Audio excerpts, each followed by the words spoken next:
virus does mutate, and it turns out it can develop resistance to individual antibodies. What happens with this business of resistance? When you have resistance, of course, the drug ceases to work, and then you get this rebound of the virus. Very crudely, if you think about the virus coming up in two different kinds, those that are susceptible to the antibodies and those that aren't, then you will see as you introduce this treatment with bNAbs, the susceptible viral levels drop, the resistant ones will rebound. Initially, of course, the resistant strains are not fit enough compared to the susceptible ones. So therefore, they are in low numbers. But when you add the treatment, they become fitter than the susceptible ones. They begin to dominate, and that's how you see that rebound. Very crudely, you can think about the processes that are underlying this whole phenomena. These viruses, they multiply by infecting target cells. They can die, which is being cleared by the immune system and so on, or they can mutate, right? And these mutant ones are resistant to antibodies. If they haven't mutated, then the wild type strains are susceptible to this antibody and they can be neutralized. So now you have these rates of the proliferation and death, and the difference between these decides the fitness of the virus, right? So in the absence of treatment, you will see the susceptible strains are more fit than the mutant strains, right? The difference between them is the fitness. But if you now put the treatment in, then you will see that the susceptible strains become much less fit than the mutant ones, and these are the ones that will then cause the breakthrough of virus and the failure of treatment. The problem is deciding which strains will come up. What are these mutant strains? What are their fitnesses? And at what time, for example, if you start treatment, will they result in the breakthrough of virus and then therefore the failure of treatment? This is a complex problem because of the large mutational landscape of the virus. The virus genome, although it's small, it's still 10,000 nucleotides long. There is a certain set of protein, the virus envelope, that is getting targeted. It's a significantly large protein. It can mutate at many places. Each time there is a mutation, there is going to be a fitness cost, but that fitness cost is in the absence of treatment. With treatment, there can be a gain of fitness. Now you can have multiple places where mutations come up, then these fitnesses will interact. So what you have is what is called as a fitness landscape. So depending on what the sequences are of these proteins, you can have different fitness values. If you knew this fitness landscape and the rate at which those mutants get produced, you could predict this failure. But learning that is very difficult because the problem is large, the scale is large, and it's this problem that was solved in this paper through AI techniques, right? So they learned this fitness landscape. How do you learn this fitness landscape? So this is the approach that they used. They said we are going to infer the fitness landscape using high throughput longitudinal HIV sequence data from people who are not given these antibodies. They had such data available from several individuals. Then they would quantify the targets of the evolution and the associated fitness costs by studying this landscape, then predict using other standard mathematical models how these mutants would arise and therefore cause treatment failure, then compare them with clinical trials and optimize. This is the broad spirit with which the study was done. So the kind of data that they used, they had data from 11 individuals, 6 to 12 samples each, the longitudinal data, and they have done sequencing now of all the viral samples. They know the mutations that are responsible for drug resistance, and they looked at how the frequencies of those mutants evolved as a function of time in these different individuals. And not just for a particular antibody, they had these mutations available for a large number of these antibodies. So they could also now think of putting together cocktails of these antibodies so that the emergence of these mutants could be prevented. So from analyzing this type of data, using models that are standard in population genetics and evolution, they inferred the fitness landscape, right? So that's the inference part. And again, how that is done is something that requires going into statistical learning techniques, right? So once you know this, and they also inferred the rates at which mutants, the specific mutants would arise. So once you know this, you can now go back and make predictions of how some of these mutants would arise in the presence of the treatment, right? And so this is what they managed to do.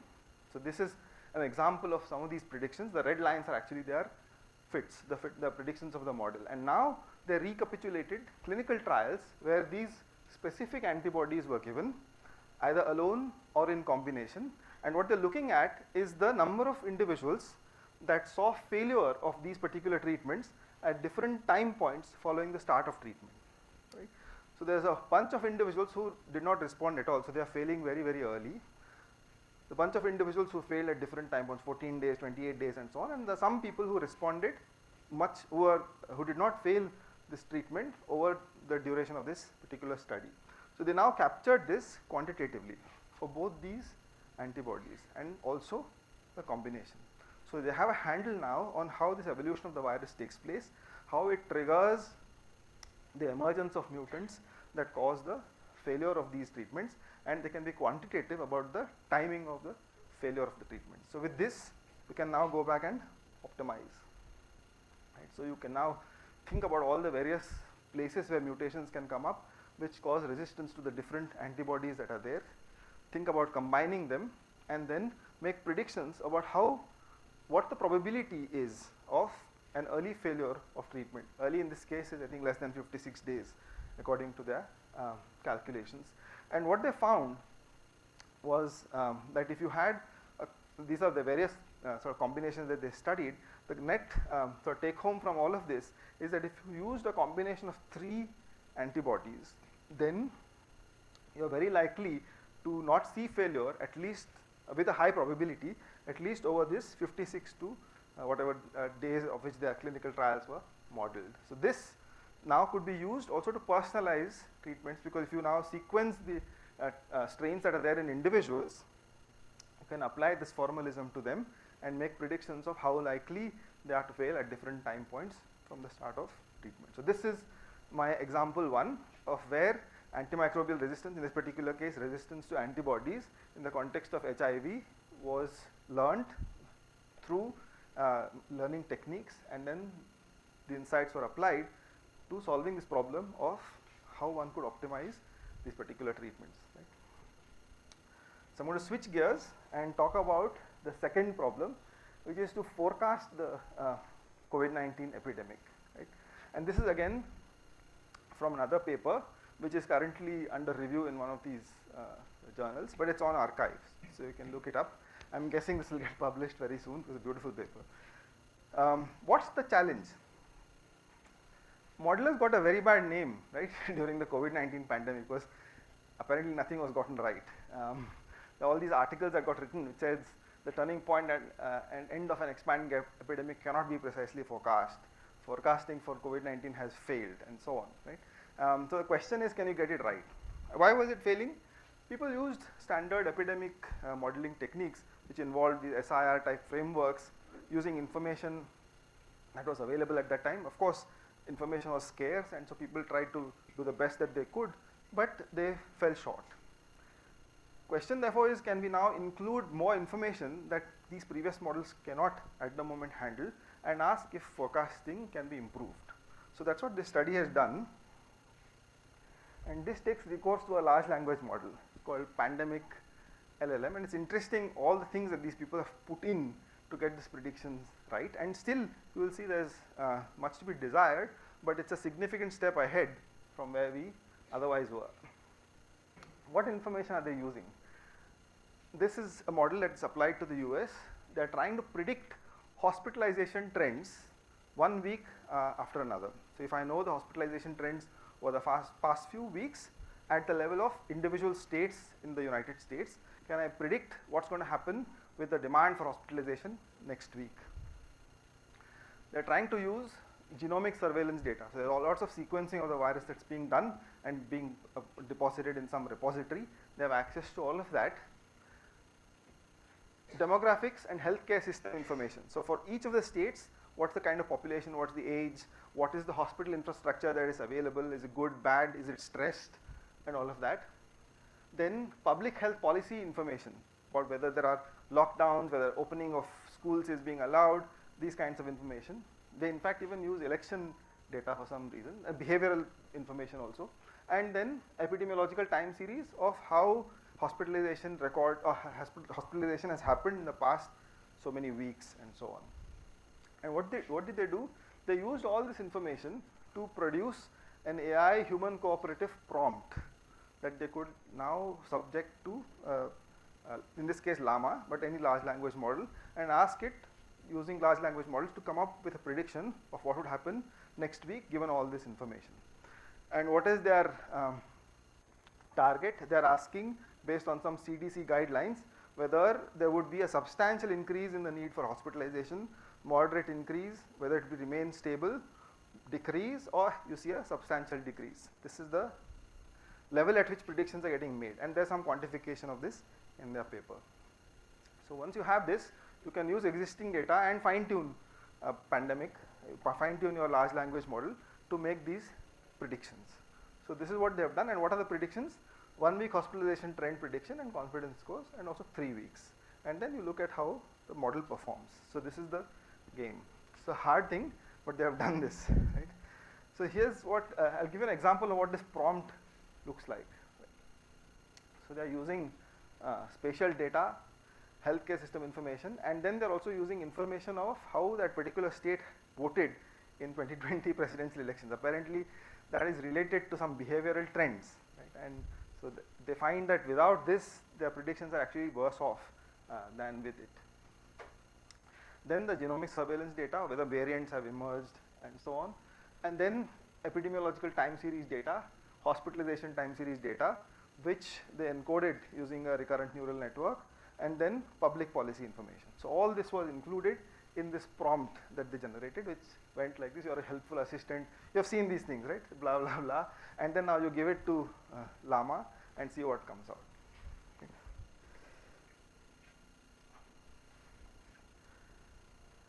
This is a comparison of their predictions against the ground truth. So this is the actual data of how hospitalization trends were in the 50 states of the US across these days. This is a prediction, 1 week prediction of their model that was trained over, I think, 7 weeks of data. And this is something that was trained over 13 weeks and so on. And these are the 3 week targets, right? So you can see that I mean, maybe not from this image, but I can tell you these are much better predictions than what otherwise were possible. And this they went on to show at the level of different states. This is their weighted mean square error. So the higher the error, the worse the predictions are. So in most states, the errors are pretty small. There are of course some places where the errors are large. How does it compare with existing models? So this is the test of the exercise. So what is shown here is this weighted mean square error for at different time points. These are the various models that they have compared their predictions with. The ones below are existing models, and this pandemic LLM are their predictions. And on the right y-axis in red, it just shows you what the hospitalization trends were in the different states on these very dates. And what you will see is invariably, barring I think 1 or 2 instances, the mean square error from their models are much lower than all the other models. Right? They are beginning therefore to now get this prediction of hospitalization trends far more accurately than all existing models, including what has been called the ensemble model of the CDC, which is or the Center for Disease Control in the US, which has been the state-of-the-art model before something like this was developed. Right. So I'm going to stop here by telling you that these kinds of approaches are now making advances that previously were unconceivable, and AI therefore is here to solve perhaps many more problems than we can imagine. Just to summarize, from at least these examples, I hope you gleaned that AI approaches hold great promise in infectious disease modeling and research. In particular, what I tried to show you is learning underlying biological underpinnings, in this case the fitness landscape, can help better understand host pathogen interactions and predict optimal interventions. Large language models which are using multimodal information, right? They are using so much information which typical mechanistic models can't use. I mean, how will you use information of how somebody has voted in an election to predict pandemics? Right? So they are able to use that and are able to come up with better forecasting. So there's much for us to learn in terms of what mechanistic underpinnings might be involved in this data that these large language models are able to learn, but we don't currently understand. And this kind of approach will of course extend to themes well beyond the ones that I just mentioned. So I'm going to stop here and thank you all for your attention. I'll be open to questions.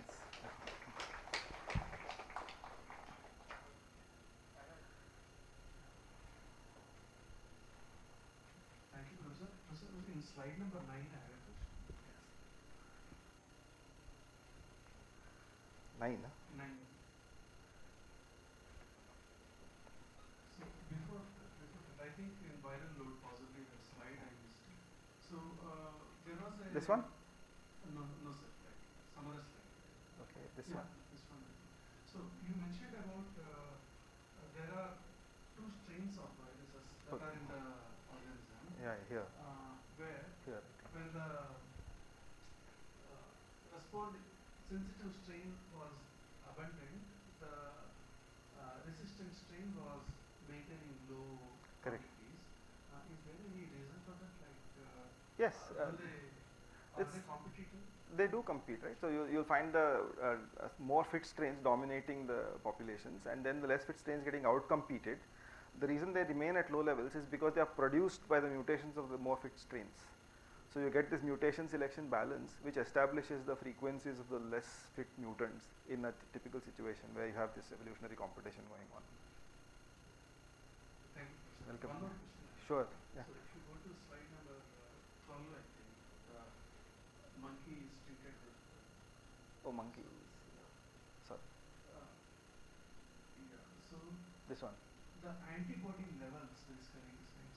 So if the monkey is injected with antibodies, is there a specific quantity of antibodies, or is there a per molecule the antibody? How much time it stays active?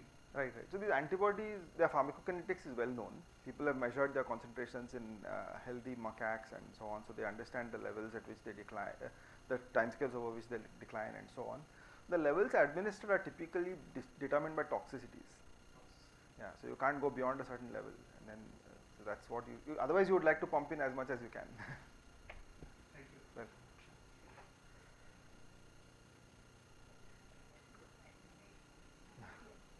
Fantastic talk. Suma, thank you. So AI can be used at multiple levels, right? Yes. You see AI projection for the future, right from design of antibodies all the way to clinical trials. Yeah, it's happening actually. I mean, there's in this talk there's not time to talk about all of that. People are antibody design is very much protein design. So people are doing that using many techniques, including things like AlphaFold and so on, and then trying to predict their efficacies against strains, factoring in things like evolution, and then going all the way to clinical trials. So there's a lot of the simulation of the entire pipeline, which is getting done in an AI embedded environment, and then hopefully this will reduce the effort that one will have to put into actual clinical trials, because you narrow down the candidates so that you have the most optimal ones, and also the regimens that might likely succeed. So all this is being done. Large pharma companies are involved, and you can see this effort going on in a big way.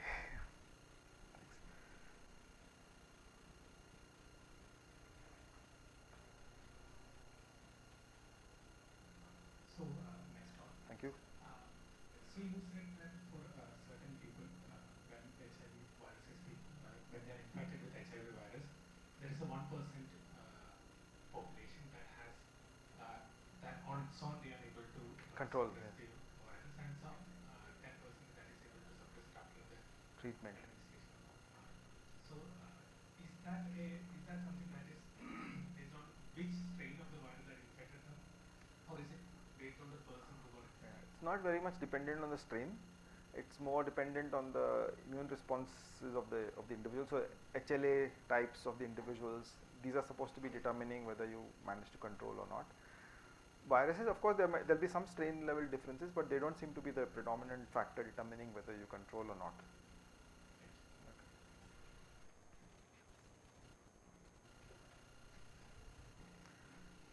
Okay. So, since we know that HIV can be in latent stage for 10 years, is this antibody therapy valid for latent phase also? No. So these treatments that were given to humans, they're usually in the stages where people are already in the chronic infection stage. It's very difficult, not last stages, but because the chronic infection stages can last tens of years. Whether they can work on people who have reached close to their AIDS-like conditions, I don't know, because when you suffer AIDS-like conditions, you don't succumb to HIV, you succumb to some opportunistic infections because your immune system is so badly off, can't fight the other infections. So at that time, I don't know whether this kind of thing will help, but yes, otherwise you can use them. I think they're trying to use them at least. Okay, I understand there could be more questions, but because of time constraint and different schedule. So Thank you very much. Thank you. Let us thank again Professor Dixit for his amazing talk.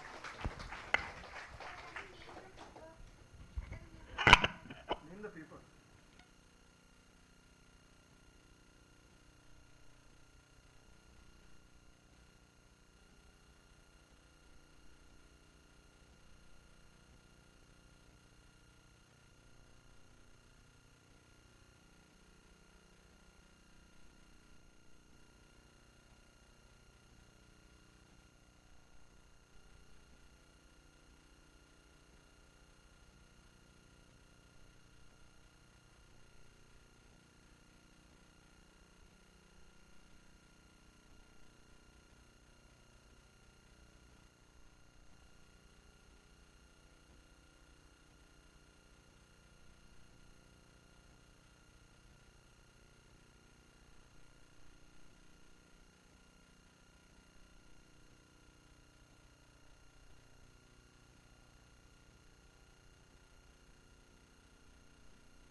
Develop artificial intelligence and machine learning based solutions for regulatory genomics, drug discovery, cancer research.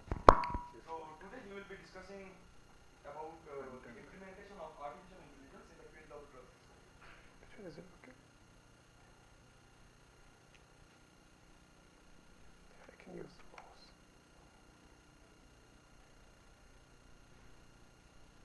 Yeah. Thank you for the introduction, and good afternoon, everyone. And I would like to first thank Professor Nagasuma for having invited me for this workshop. And as you can see here, I'm going to speak on AI in drug discovery. And I'm not sure because I'm told that this is an introductory workshop to people who do conventional biology. I'm kind of having less research data, but I will see if I can expand anything depending upon the time that I have. So when you look into biomedical research, right, I think you can classify them as basic, you can have applied research and clinical research.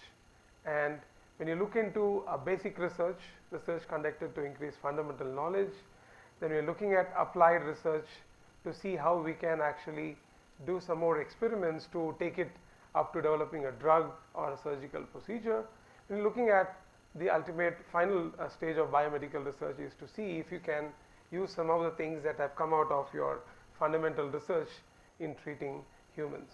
So this is something which is what is the conventional classification of how you would do a biomedical research. But things are changing slightly. If you look into this, right, this is just to tell you the trends in biomedical data generation, right. Over the years, right, I think from the 70s and then 80s and 90s, there has been several advancement in biological sciences which has led to a lot of data which is available today. And I think the genomic sequences are doubling every 18 months, and we have about 254 million sequences as reported in December 24.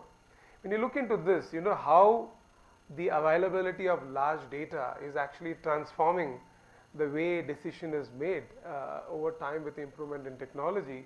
If you look into it, it is actually becoming slightly above the human cognitive ability in terms of how the decisions can be taken with the amount of information that we have today.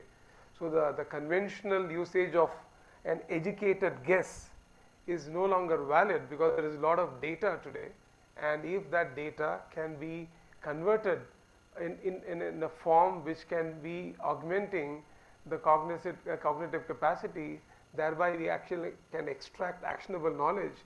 So you can see that with the advancement of the amount of data that is available today, there is a lot of a big ask in terms of how we can use the data that is being generated from high throughput experiments.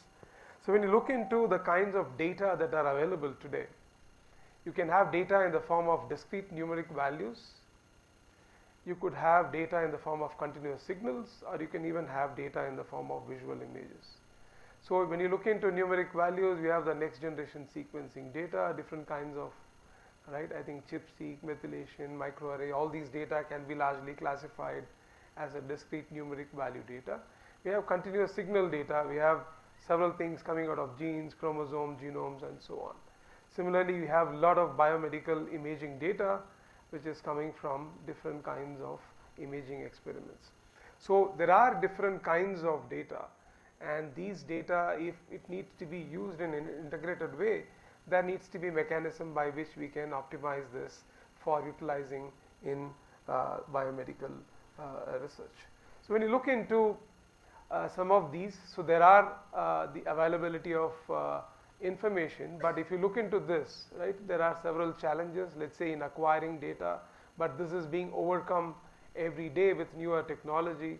There needs to be the whole AI, advent of AI has converted biological sciences from a very creative discipline which requires domain expertise into an engineering discipline which largely looks at how to use some of these engineering principles in applying to biological data. So when you look into right, data analytics, there are a lot of improvements which I will talk about, and then there are also issues related to visualization and dissemination. So these are some of the important pillars. When you look into where people use AI is in some of these different aspects, and let me see if I can cover some of these during this talk specifically related to drug discovery, right. So it's okay, you got data, right, but we need to have information from the data to be used for direct interpretation. So one of the important things, this is traditionally what people do in bioinformatics. So I think how do you create these databases and how you go and extract information from there, and then comes the data analysis, right. This is where I think different principles of statistics, inference, integration, prediction, all this is going to be largely encompassing data analysis. And then comes this different tool developments where some of these need to be made available to people who don't practice right, I think AI, bioinformatics, to use it in a form. And then when you look into this, there are a lot of different kinds of data that actually comes out today. So this is what is largely called as multi-omics. So there is, and each of these will have data coming out in different structures, having different features and so on. So, and then these are, there are going to be data from healthcare analytics, this is what is going to be available, patient information and so on. How somebody could use this information, how somebody can use this information, how can you integrate them and ultimately use it towards what is called as personalized treatment. So there is a large area where people are working towards, right, integrating all of this information, and AI comes in very handy in many different things. So largely when you look into these different omics data, right, I've tried to simplify it. So you can have data in the form of omics data, you can have data in the form of sequences, you can have data in the form of structures. So these are three possible ways broadly you can have this data. I'm just giving you some example from EMBL just to give you the scale of the data set that is available today. So right, you have, so let's say this is a typical size of a single sequenced human genome, 140 GB, and you can see the amount of data that is getting deposited in EMBL, let's say in 2023, about 90 petabytes of data. And you have this which is actually doubling each year, right. So people say that I think on an average we spend about 140 million hours to right, I think to use data from EMBL. So this is some data which is available. So you can see that a lot of data is there, and how we can use this data for right, any kind of interpretation, prediction is very, very important. But I think over the course of 2 days, you must have heard about this term called data heterogeneity and curse of dimensionality. So this is something which I think people have to deal with when you are going to be associating with this big data. And this data heterogeneity is natural because you're going to get from different kinds of experiments. These are going to be right, either in the right, it is going to have different structures. It may not have any structure. It could be semi-structured, and that is what is largely called as data heterogeneity. And this will naturally lead to what is called as curse of dimensionality, because more data, then more features, and how do you go to integrate them to model, right, to bring in the unique the sequentiality to your modeling, right, is going to be very, very critical. So these are something which are going to be generally assumed as limitations that are going to be associated with these high throughput data sets. So I will try to concentrate on how these different data sets can be used, largely being employed for drug discovery, right. So I'm going to skip some of this because there's, right, I think large data, big data is there, and conventional analysis may not be possible with this large data, right. So the data is coming up in a larger pace compared to the methods that are available for analysis, and right, so we need to have newer methods which could be employed for handling this big data, because there are going to be contrasting feature space, different platforms, and high dimensionality. So when you look into some of the key applications of AI in biomedical research, so I like to apologize if there is going to be a repetition of some of the things that you have heard over the past 2 days, right. These are some broad categories. People are using it for medical decision making, probabilistic medical reasoning, patient care, computer-aided surgery, electronic patient records, clinical decision support, standards in medical informatics, imaging, telemedicine, and so on. And very importantly, we need to understand, I think, how it is suitable for these applications. What are some of the current approaches, and what are the major breakthroughs and challenges and opportunities, right? Some of the things are ongoing. There are a lot of challenges associated with it. So there are several papers over the past few years where they have tried to integrate multiple different kinds of data for some kind of interpretation. I'm not going into detail, but several advances have come. I'm going to skip. It's very important because some of these terms are very interchangeably used in literature, right. You may have gone through over the last 2 days, but when you look into this, is going to be my first part. I'm going to finish up my introduction. So if you see here, this is something which is not very new. So this is something which has been coined many years back in terms of what is AI. But when you look into it, there are many different classifications that are available in terms of how you treat what is called as an AI, and then a subset of machine learning, and then the different methods that are available for this, right. Very important is, can these machine models exhibit intelligent behavior like humans? So this is something which is very, very critical, and then we can use them for different kinds of experiments subsequently. So just to quickly trace the path of how AI has been used in health so far.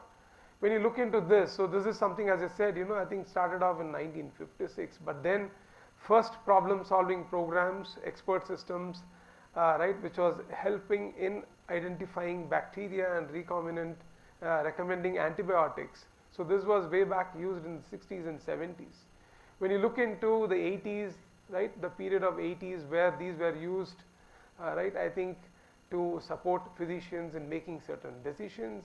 When it comes to the previous decade, you can see that there's huge amount of genomic data.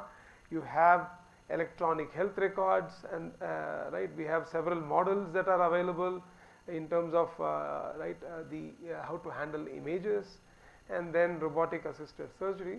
And where are we today? So today we are even talking about this could be directly used for drug discovery, and it is also being attempted to be done for preclinical research, personalized healthcare, and so on. So when right, I'm sure you must have had some lecture on this before. So when you look into the way traditional programming is done, we have data, we have an algorithm, run it through the machine, you have an output. So this is a typical way a computer program works. But Machine learning and AI is going to be slightly different, because at the end of this step it actually generates its own set of next algorithms. It's able to interpret data and then it goes on in a loop.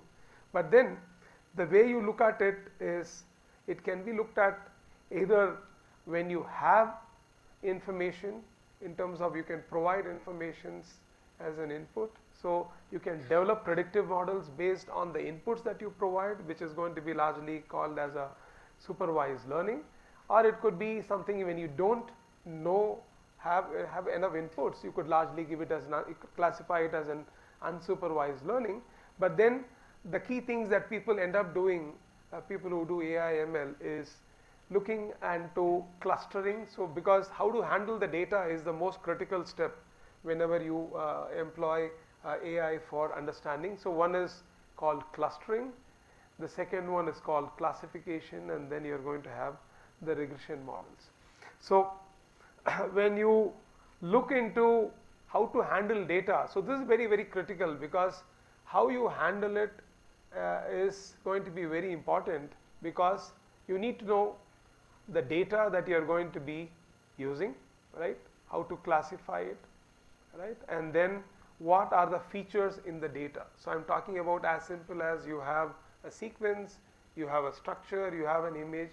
What are the different ways in which you can interpret them so that the machine reads it better, so that it can be used for better prediction. So coming out of a standard way of looking into a sequence or a structure or an image, what is the way to do it?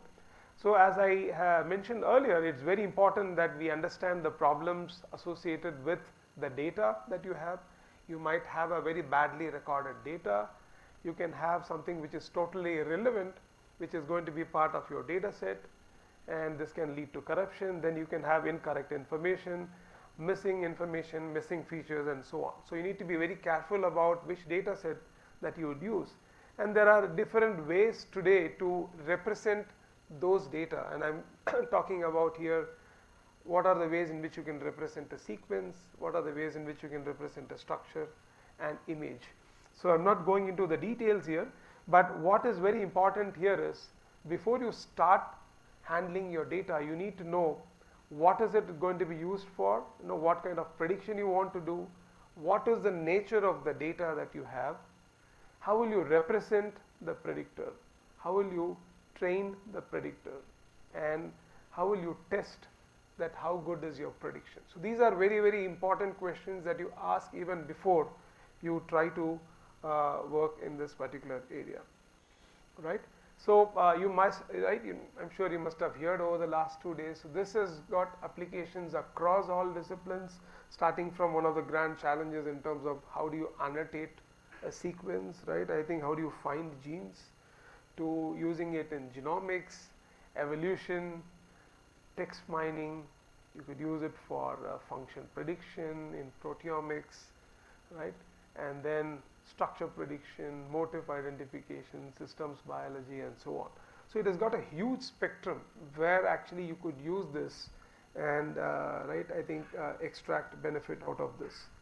There are certain challenges that one needs to understand, but before that, I think we have learned from how this has been used in many different domains, right? This, as I said, has been used in medicine, right? In robotics, in gaming. It has been used in banking, music, right? Today, in a flash of a second, you're able to access any song and things like that, telecommunications, and many other things. So there's several applications of this, but we are largely interested in how this could be used for drug discovery, right? So for example, so I'm going to give you some use cases where you could directly employ AI/ML in drug discovery. One, let's say for example, I told you 3 things: classification, right? This is the first thing, classification. So let's say, right, how can you use data to make certain clinical decision, right? It could be in the form of identifying diseases. How do you identify cancer subtypes, or how do you classify images and so on. So this is where, because classification of data is one of the very important critical things which is actually important in biomedical research. So there are ways in which this could be used. I am going to take some example little later and tell you how this can be done. Regression is something when you do not have enough data, when you need to have, so let's say, a known variable, you have several other variables, you need to compare them one over the other over the period of time, and then this could be used, right? This is like a continuous experiment, and this is what you could use it for: survival, right, modeling and estimation, drug activity prediction, right, and so on. So there are a lot of things that could be done using regression analysis. Similarly, clustering is also very, very important if you want to look at implications of the role of different genes and things like that in a particular disease. So there are ways, there are requirement situations where you need to group things together. One is to classify, and this is for grouping things together. So there are several standard ways in which these could be used right. I will take an example and explain this. So I am going to confine my next few slides to AI assisted drug discovery, right. When you are looking into, right, I think these are some of the steps typically, right, into preclinical drug discovery: profiling, imaging, and you are going to be also having a requirement of classifying the disease category, the drug response, the drug dosage, and so on. So all of these information that is there could be used to develop an AI model.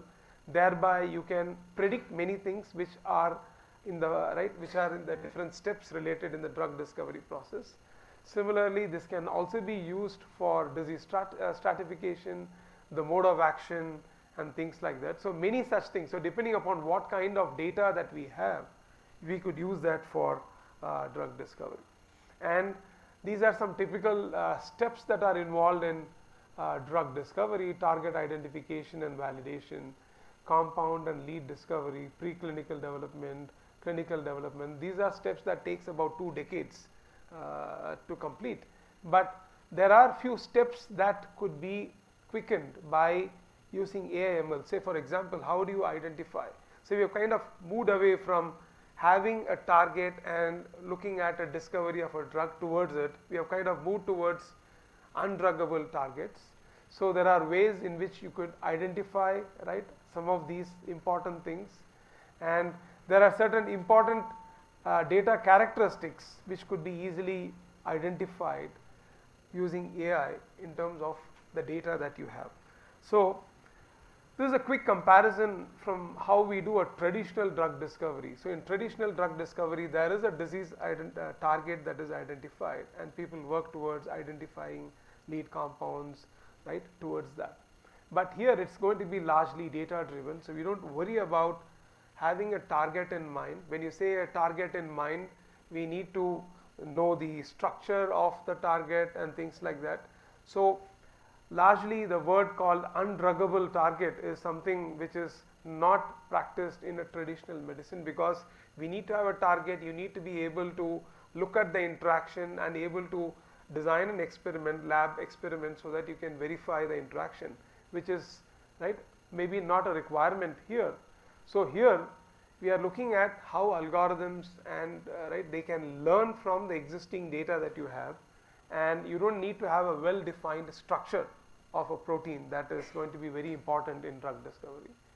And so this is where actually we stand, and there are things that could be assessed today. There are several reports from several different groups where they identify the susceptibility, which is called as a diagnosis, recurrence, what is the likelihood of redeveloping, and then survivability. So these are some of the things that have been today successfully done by employing AI using clinical data, right? And structural biotechnology, I also see in the program you may have had a talk, right? I think AI assisted protein structure predictions, one of the grand challenges is kind of solved in terms of people have been able to predict models which are pretty close to an experimentally solved structure, and then you can imagine what is possible with the model structure, right? So before I give you some classic examples of where it has been used, this is just to tell you the level of complexity in terms of increasing dependence on human involvement. So one is AI, but you can see this is just to give you from R&D to, you know, I think where, right, you are looking at. So the involvement of a computer and human, this is just to give a quick the interdependence of human, right, along with your computer in using it for personalized medicine. Because you can see here in R&D there is a major involvement of human, but if you go further, the involvement of human has gone down. Similarly, there can be several, right, I think ways of looking at it, because in terms of generating data and interpretation, there is going to be a very strong involvement of both human and computer largely in personalized medicine. So, right, let me quickly give you some examples. So what I am going to show you is some examples from our own group where we looked at open source data, right, which is in the form of, right, I think sequences, right, it could be primary information, we have secondary information and derived information. So there is a lot of data that is available, and what we have done is as a test case to see how we could use this information and use AI/ML and to see how we could interpret some of the data better when compared to the existing methods, right. And I am going to skip some of this for right. So though there have been several, you know, there is a lot of excitement, at the same time there is a lot of fear about AI, but this is just you know, before I show my data, just wanted to tell you that I think we have a long way to go in terms of direct application for biomedical research, right. I think because, right, most of it has been related to small scale projects or specific research projects, and I think this is a little old data, but I think we have to take a very careful step going forward, right. So I am going to show you just have 2-3 more slides and then I will wind up. So, right, one of the first thing, as I said, let's say I wanted to show you one example of omics data, sequence data and structure data. One of the things that is available, let's say if there are a lot of omics data on a particular, say, right. So I'm going to, so this is, right, I'm not going into the detail, it's already published work. So when you look into, right, so here is an example of a particular BRCA data set from TCGA. So this is actually a little old data, 4-5-year-old data, not that much, right, information is available at that point in time. So when we looked into patient data from 6 different omics data set, these are all mentioned here, and we also looked into a drug response data that was also available, right. I think so when we right, we looked at what is the way in which you can come up with a survival prediction. One is just looking at a single omics data and we could do the same thing, but what is the way in which we could club multiple omics data, right, all of this, and see if there is a way in which you can come up with a better survival prediction. And if you can club it with the drug response data which is already available, and is there a way you can also look at a drug response prediction module. So there are ways today. So the more and more data you are going to have, it is going to become more complicated because there are more features that need to be looked at very carefully. But this is something which is being now very successfully done in terms of how you could club multi-omics data and try to interpret, right, I think, right, in terms of survival and drug response prediction. The other one is, right, as we go further, right now, you know, there is a lot of information that is available from computer vision that could be used for looking into biological data. And one of the very, very important development over the years you can see is how this omics data can be, the numerical data can be converted into an image and then we can interpret. So we employed the same data and tried to convert the omics data in the form of images, and then we could actually look at survival prediction, and this actually could give us a little bit more reliable data interpretation when compared to directly interpreting those multi-omics data put together. So the right, these are some of the things which largely people use in drug discovery. I am just giving you some examples. The next important study, there is something called as drug target interaction, right. So there is a lot of information available today where we took right, information on, let's say, about 30,000 compounds. There are some 981 targets. So there is information that was already available in a particular data set. So what we did was, is there a way in which you can look at those, interpret them differently, came up with the different sequence embeddings. So, right, the drug is interpreted in what is called as a SMILE language. The protein sequences are also created into a new embedding. So thereby, and then by going through some standard pipeline for getting those different features from these different data set of involving the sequence and the structure, we were able to create a particular system. Thereby we are able to generalize some of the interactions that actually happen between a drug and its target, and we could use it to employ against some newer data set on which this information was not available. This is where we can expand from a druggable target into a space where we don't know anything about drugs. So this is also a very, very important area of study, drug target interaction. So we also expanded this, right. I think one of the things that I think all of you must be knowing about genome editing. One of the issues associated with that is how specific it can be to a particular target. People talk about off targets, right. So scanning through a particular region of the genome and identifying a unique spot is the critical unique feature of any genome editing tool.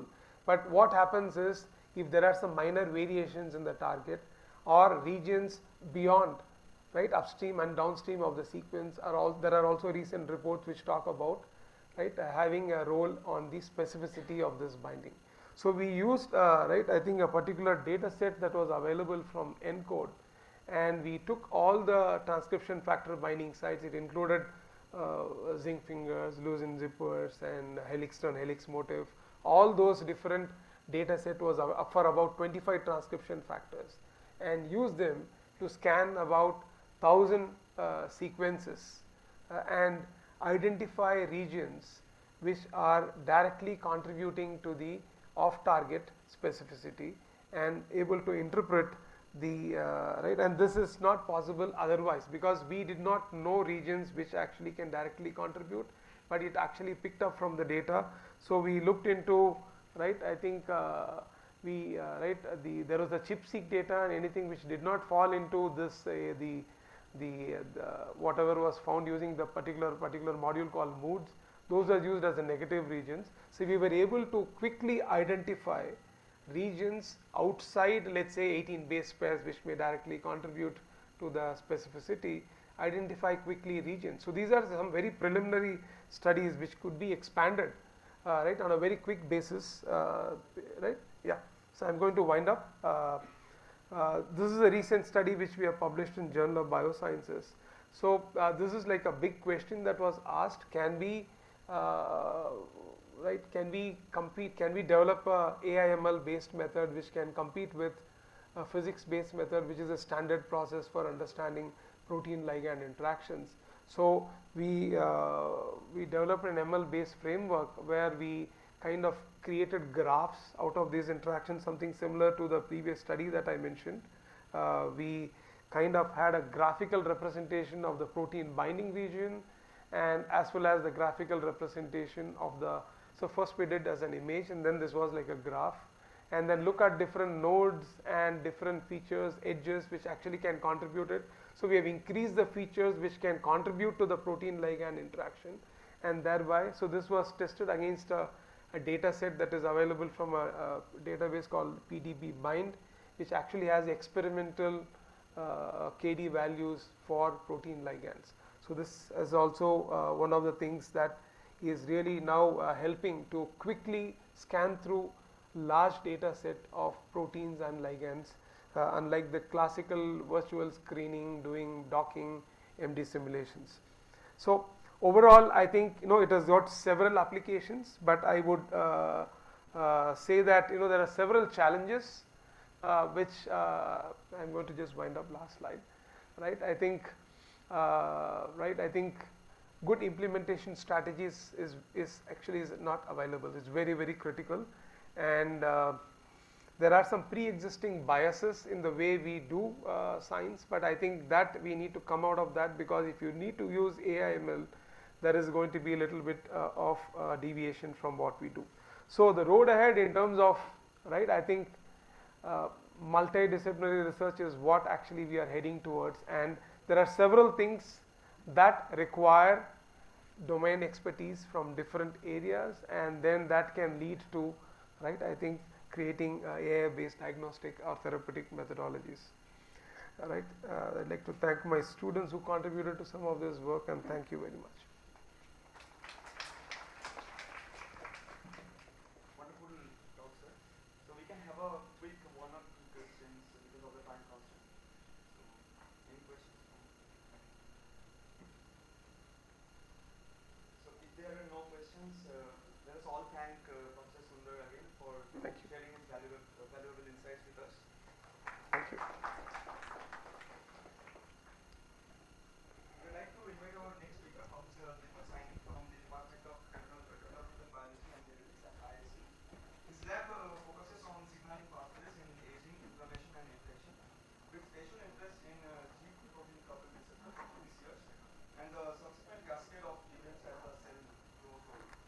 His research interest also includes understanding the two-component support cascades in pathogenic bacterium like Mycobacterium tuberculosis, giving us further insight into the mechanisms by which MTB senses, manipulates, and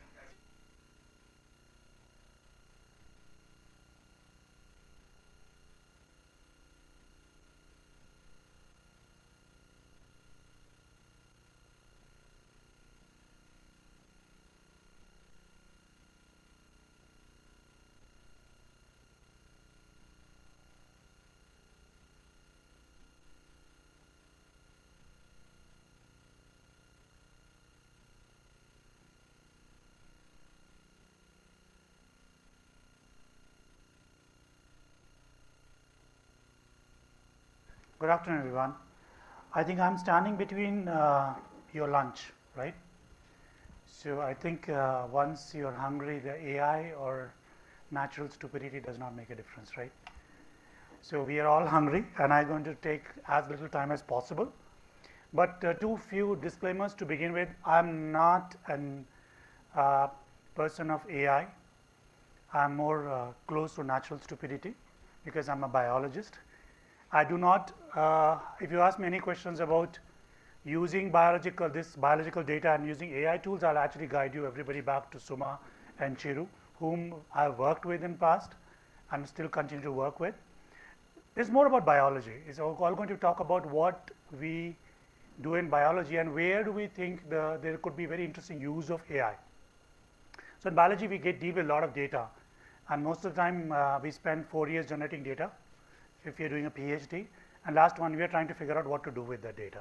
I wish that part would be shortened by using AI, and I'm sure it's going to happen. There's something probably Suma is already doing in her lab, trying to make sure there's an automated PhD writing platform which comes to play. So before I give all the details of my talk, there's some, I think there are too many slide changes out here, so I'll figure out something. So the study is supported by a lot of funds, which is necessary for you to do pure biology, and it's funded by DBT and Rajiv Gandhi University, and also a lot of things which we're going to do in talk about aging is funded by philanthropic donation from Prashant Prakash Family Foundation, and these are the team members whom we have worked with. Again, as I said, I'm a biologist, so we do biology, and our spectroscopy and AI for the bacterial work was done by Professor Umavati's group. Clinical partners with Bangalore Medical College, and aging work, we work with Professor Chiranjeev, and clinical partner is MS Ramaiah Hospital. So what is this talk going to be all about? Use of AI in Raman spectroscopy and also aging biomarker discovery. And I'll talk a little bit about how do we identify pathogens from clinical samples. Sounds like a real thing, but there are very interesting challenges which biologists face and also clinicians face. We're going to talk a little bit about Raman spectroscopy, and if you don't want to hear about Raman spectroscopy, assume that just some signal which is mathematically represented, which can be used for training AI tools here, and how and why we use deep learning here. And then the last few slides, I'll talk about aging features, markers, and challenge of AI in complex biological systems. So part 1, and I'll try to rush through the things before the stomach bugs take over your sanity. So we have lots of bacteria in our body, and a lot of them are infectious, and we talk about escape pathogens. We call them escape because of the name of this bacteria, like E stands for what? If does anybody know what E stands for? It's like Enterococcus or Enterobacter. And there's all these pathogens. They typically escape a lot of drugs treatment, so that's why we like to call them escape pathogens. But also they are very tough to detect and diagnose until you actually have severe diseases. So if you have disease in a clinical setting and it's very obvious what's the infection, you get very empirically treated with a lot of antibiotics. A clinician does not really wait for a bacterial report to come before it takes a clinical decision to start treating you. So thing is, you come up, you have infection signs, you have high fever which is uncontrolled, and you have a bunch of other signs, you get treated on an antibiotic while your samples goes for bacterial identification. So this is like a parallel processing thing.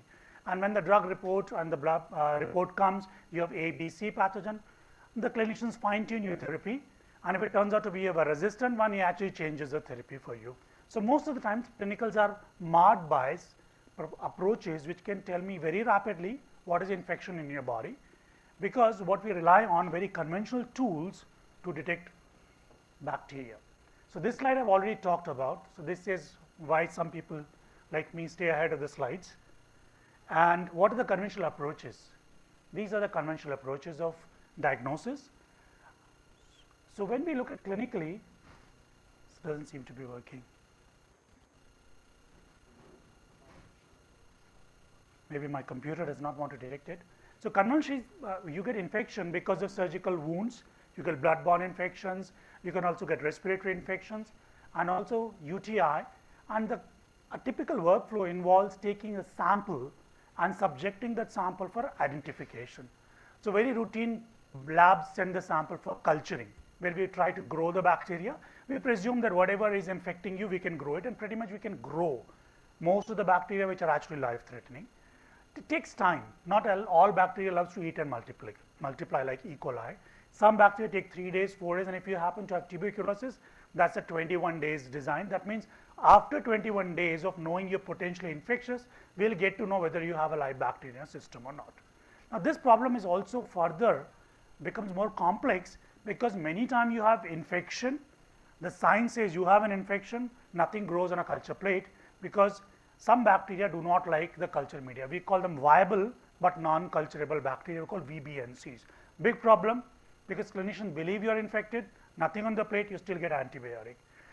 The next part is how the modern biology would actually like to diagnose. We actually do something very simple. We isolate DNA for your target gene of interest for the bacteria, and we say, okay, whether you have this infection A, B, C or not. Very simple protocol, but this is marred with problems. One, super expensive. I mean, it's come down extensively, but takes time, again 2 to 3 days to get a report.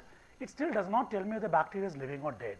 It can actually be from leftover DNA. Your antibiotic might have.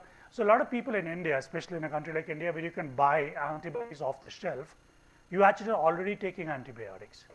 And when you go to the clinician, you do not want to tell that you've already done your antibiotic discreetly, and then you actually send the samples, nothing grows, and the PCR also is dealing with something which is probably dead, but your fever is not going away. So the clinicians actually end up giving you over medication or giving you the wrong medication. So the problem still stays that we do not really diagnose what infection is there in our body. This is a variant of PCR. We do sequencing or we do LAMP-based assay, all based on nucleic acid detection. And then lastly, which is much more modern, I've seen these instruments lying in many of the big pathology labs, like big companies which do detection of bacteria. They say this machine we have, but we don't use it. Why? Because this instrument uses technology where you actually collect the sample and do a proteome-based identification.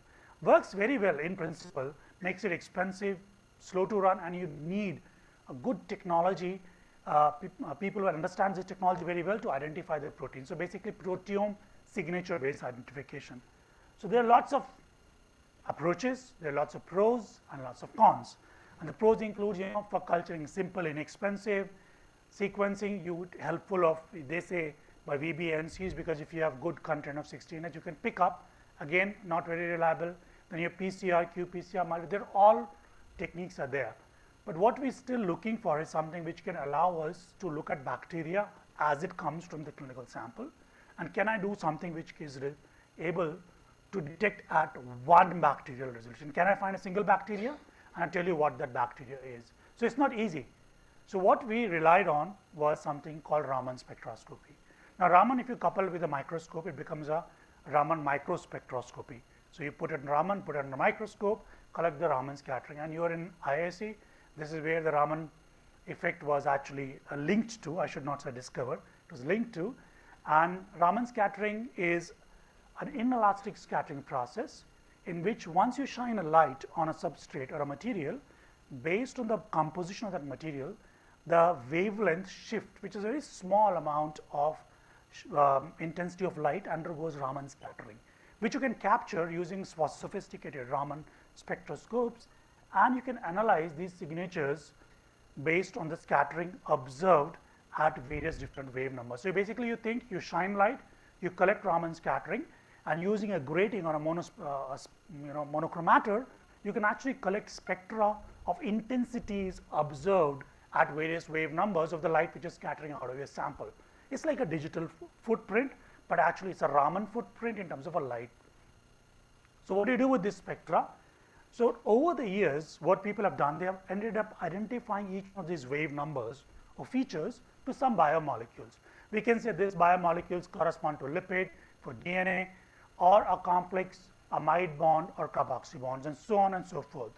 And these signatures, footprints, can be used as a assessment tool to identify what is the source from which these signatures are emanating from. Now, I hope all of you have heard about using Raman for detecting explosives. That means it's something which is so powerful that if you have an explosive in your suitcases, it can actually detect just by recording the scattering coming from that chemical entity. So what we do is we subject bacteria and try to collect potential signature emanating features from this bacteria without lysing, and see what is the Raman signature which we get. Now this challenge was far more complex than we envisaged. Now Raman is so sensitive, you put something under a microscope, you start collecting spectra from the glass. The glass also scatters light. Then there is media which scatters light. So everything starts giving us a lot of background. So what we are looking for is something which do not give me a lot of noise when I put my clinical material, but I actually record spectra coming from my specimen. And remember, in this technique, what you're doing, you're taking biological material, which is bacteria, putting on a cover slip, and put it under a microscope, find the bacteria, and collect Raman spectra from it using laser and an excitation light source. So we shine laser, collect the Raman spectra, build our database. So what we had is these very interesting challenges I'll take you through. The first challenge was the substrate, glass didn't work, nothing actually worked. So we ended up using what you find very surprising, a silicon wafer, which is a silicon wafer on which we coated with aluminum, and it actually worked as a beautiful Raman substrate which can be used. And then we had to figure out how to deal with pathogens. If I have a microscope and I want a Raman signature, I cannot be putting a live pathogen. I need to make sure my user operator does not get exposed to pathogens. So I need to figure out something which kills the pathogen but retains a Raman signature. And also, if it kills it, do I really get to know the problem which I started with, which is my bacteria alive or dead? If I kill it, I'm actually killing it. That my problem which I started to with the clinician, that my technique can tell you whether it's a living or a dead bacteria or VBNC, that problem is lost. So we ended up solving these problems one by one. So we actually used a lot of fixative techniques, and we found that if we use something like paraformaldehyde, which kills the bacteria instantaneously, but it still retains the Raman signatures, which is equal to living or dead bacteria. We can discriminate between live and dead, which we could grow in the lab and kill it, and we fix with paraformaldehyde, we can distinguish between these signatures by Raman spectroscopy. So we solved one problem, that if we fix our bacteria, it will be dead for the operator, but I can still capture the signature whether it was living in the individual or not. And this is the technique which we follow. So we process the bacteria, fix it, wash it with water. And the challenge was, if you want this to be done in a lab, you don't want to change the protocol of the lab technician who's doing the sample processing. So we managed to work with their protocol by just including small steps of fixation, water wash, and we were ready to collect our Raman spectra. And what we did, we tested a whole bunch of clinical material, clinical bacteria coming from real clinical samples, and we put them into a Raman spectroscopy platform, collected data, removed all the background. Raman has the inherent problem, a lot of background comes in, and we put into the computers to do computational identification. Now, you might be thinking, this is so simple, where am I headed with this? There is no AI, there is no machine learning, this is just pure biology. But that's where the fun began. We actually started looking at these spectra and use this spectra as a footprint to categorize my samples, just put them into different windows. So what we do, we look at intensity is individual wave numbers, and based on the footprint of these wave numbers, we say you are E. coli, you are Pseudomonas, you are Klebsiella, and we start characterizing them. And we do simple multivariate analysis. We separate signals and segregate into different pockets, did classical supervised, unsupervised learning, extracted the features, and did identification of bacteria. So we did, this is an example of drug-treated bacteria, and we are clearly able to identify treated versus untreated bacteria just based on 2 features. But it's, again, all in the lab. In the real sense, the problem started coming here. These are spectra of escape plus some more bacteria. We can't see any difference. And you can clearly make out there's hardly any bump here or small bump there, but they pretty much look quite similar. You might be able to coarsely distinguish between 1 and 2, but if you have to distinguish between any 7 of these key pathogens, we are not able to do anything here. And if you put this spectra to a simple univariate analysis, you can see differences between 2 pathogens, which is Aureus and Pseudomonas, which is easy. You can see they cluster very nicely into 2 groups. And the moment we start putting this into 3, you can see the clusters start to overlap. And we put all 7, what we're dealing with is Bacillella batha here, right? We have no power of discrimination. We're actually dealing with all the spectral signatures muddled into one basket. And that's where we relied on putting into everything. We tried all kind of learning protocols and separation, we just could not. And there was so much of false positive data we were getting that we had to stop it here. And that's where we actually moved on to deep learning. Now, what is deep learning? And I think this is something which I don't have to tell everybody, but for myself, because I'm a biologist, it was a very fascinating problem. So in a simple terms, what we found machine learning, if we say A is red and B is green, you start giving features based on which it should distinguish. And that's a simple machine learning. You already set the parameters of discrimination. But when deep learning, you said, okay, I'm giving you A and B, they're different, but I have no idea how you're going to make them look different. Learn yourself and tell me, can you, if I give you unknown sample, can you classify them in A and B? So the underlying architecture of deep learning, which is what several speakers mentioned about, the hidden layers, we do not know. Now for a biologist, if I do not know hidden layer, it's a very bad problem. Because if somebody asks me, how are you able to distinguish A from B? I don't have an answer. I know I can do it, but I don't really know how this machine learning is able to do it for me. That problem still stays, by the way, for me, because we still don't have an answer. But this is what we did. We did machine learning, and then we did deep learning, and using CNN, we were able to develop a platform where we use the spectral information. We develop models, and we keep on retraining this model by taking more and more pure culture, which came from the clinic, and we collected Raman spectra. So we keep refining our methods of Raman spectra collection and the machine learning pipeline, and we were able to achieve almost 98% of accuracy in discrimination of a single bacteria. Now the test of the strength was these material, which is actually come from the clinic. We do not grow them in the lab. We trained our spectra using cultures which we grow in the lab, but here we took bacteria from various clinical material. They were identified as this specific bacteria using a classical cultural Vitek testing, and we used the Raman on our platform and to identify if they are indeed that. So it is a double-blinded study. Material goes to them, material comes to us, we scramble it, we get the report, and we compare our reports. And what we got, that within 30 minutes, we were able to give you almost a similar level of confidence at a single bacterial resolution. So what we need is a Raman microspectroscope. Sounds very cool if you get a data in 30 minutes. The only problem is the damn thing is super expensive. It runs into several crores. But the idea is that we can bring this power of single bacterial diagnosis using Raman and machine learning together at a bench site. It is possible. The second thing which we did was something much more cooler. We actually took mycobacteria sample, and we said, ask the question which we started with, especially in TB community is very prominent, that you have these VBNCs which you cannot culture, but inside you they can reactivate and cause disease. So using, again, experiments done in the lab, using learning from the experiments reported previously, we were able to distinguish between live, dead and VBNCs at the level of a single bacterium inside clinical material.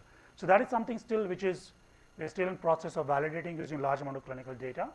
But what we have done here, I'm just going to wrap up this last slide for bacteria, using deep learning, using Raman spectroscopy as a signature which we use for classification of bacteria.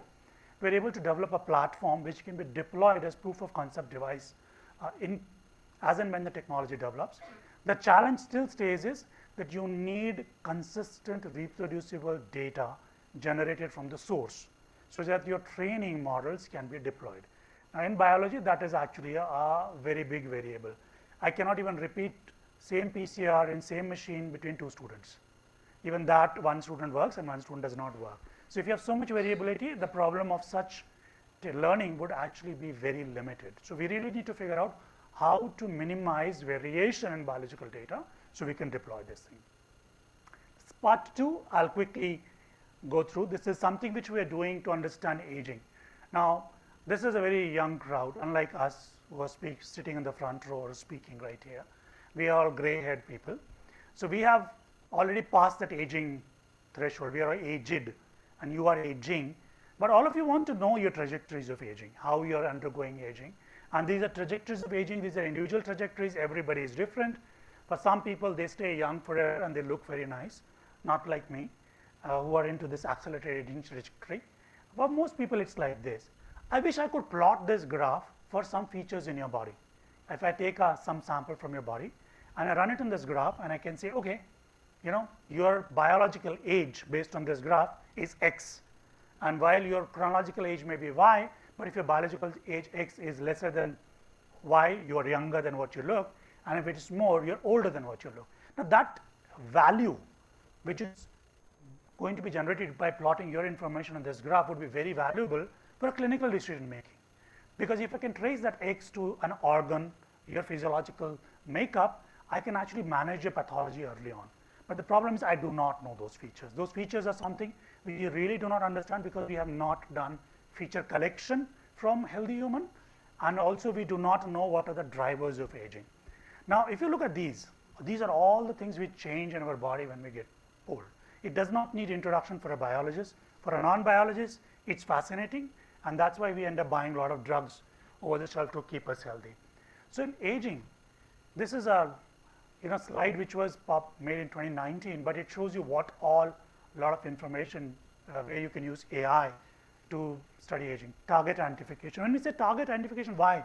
Now, have you wondered that when you participate, and I don't think anyone of you have participated in a drug trial yet, but when people participate in drug trials, if you happen to be age above 55, you are excluded.